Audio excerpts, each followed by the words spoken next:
If you have come to this video, you may also have suffered a lot. And to be fair, I did not want this to happen. The thing is, I have a lot of questions. And the confusion is, where should I start? I was thinking that when the hunt releases, I will make a video and give you spec of this car and blah blah blah, things will keep going on, but Gameloft said, be careful what you wish for. And there were 3 things that made this event different. So let's discuss them first and then we will talk later in the comment section and determine that does this event have any pros, because all I really saw was the cons. The first thing was shorter duration of the event. While other special hunts have 8 days, this hunt has barely 6 days to complete, and not gonna lie, I sensed something wrong when the Victor hunt started while the 007S did not. Cause for earlier hunt, the car hunt and the special hunt both started at the same time. The second thing was less card that yield the blueprint. Gameloft also nerfed the card that yields the blueprints in the event, which resulted into further nerf of yielding blueprints by a ratio of, I earlier assumed that it was 25%, but no, it is up to like 75% because I played for a full day and I got 3 blueprints, which is ridiculous at this point.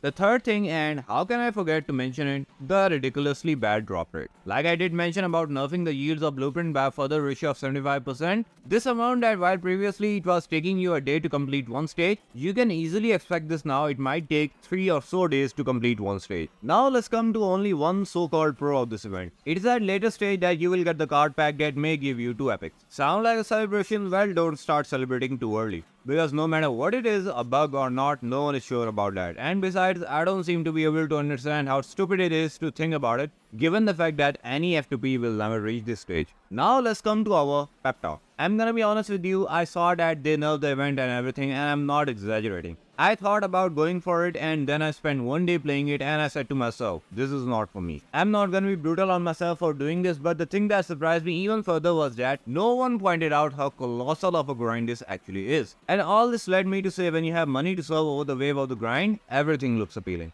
Now the final question is, why did all this happen? The answer to this question is fascinating. Unfortunately, you are too poor to be prepared for it. One is, well, you were never meant to get your hands laid down on 007S easily. All the changes were there combined as a paywall barrier to upsell you towards buying daily event pass. And second is a less obvious reason. This hunt was also a sort of experiment. It just happened to be on a less pleasant side of the experience.